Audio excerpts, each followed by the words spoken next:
Hello, students. Welcome to the class. We'll continue with our discussion of Robert Browning's poem, My Last Duchess,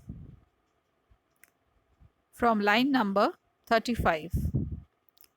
Even had you skill in speech, which I have not, to make your will quite clear to such anyone, and say, just this or that in you disgusts me.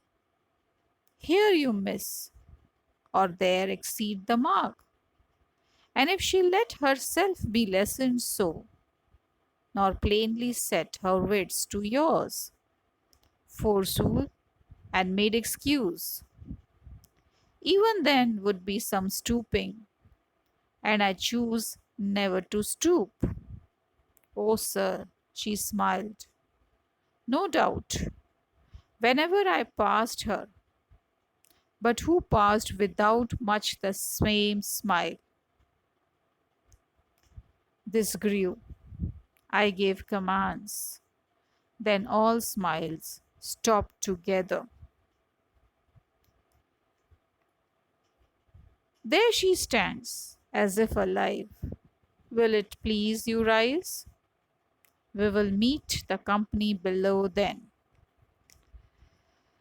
Now, in this poem, My Last Duchess, the Duke appreciates the Duchess. And what is the appreciation about?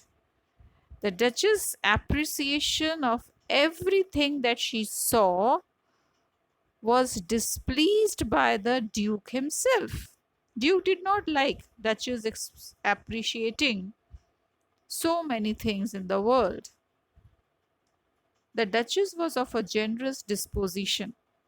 She was responsive to every good deed done to her, even by the commonest man, and always complimented everybody with a smile.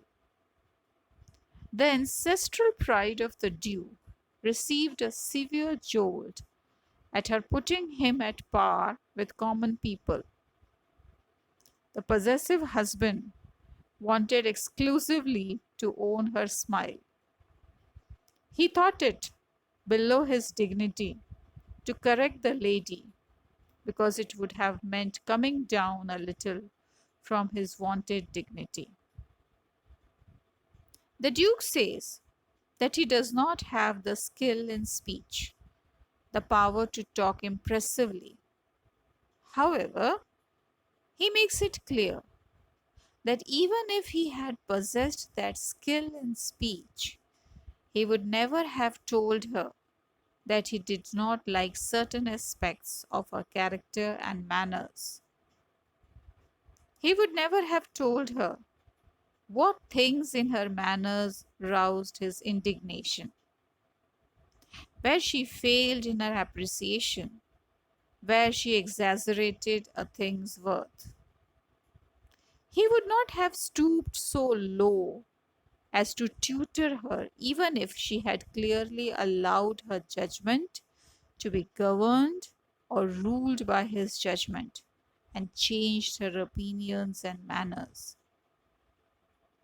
Even if she had made excuses and apologized, he would not have attempted to discipline her because that would have meant stooping low from his ancestral dignity. That would have meant a compromise, which he regarded below his dignity.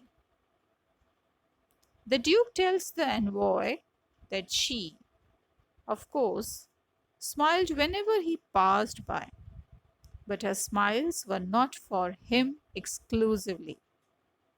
This was something which the proud Duke could not tolerate. This generous attitude of the Duchess became more pronounced as time passed. Ultimately, the Duke gave certain secret orders and she was murdered. Her death stopped all the smiles which she gave to everybody. Robinson, the critic, calls the line, I quote, then all smiles stopped together, unquote, a tragedy in 5 words. Robinson points attention to the retarding of the rhythm to suit the substance of the lines, sound echoing sense. I gave commands, expresses with the greatest economy a wealth of suggested meaning. Browning is a master of precision and suggestion. Having very casually disposed of the whole matter of his first wife's death, the Duke proceeds quickly in a businesslike fashion. Having described the character and manners of his wife, he again points to the beauty of the portrait, the lifelikeness of her portrait. The Duke suggests to the envoy that he should now get up. He suggests that they should now go down to those persons who are waiting for them below.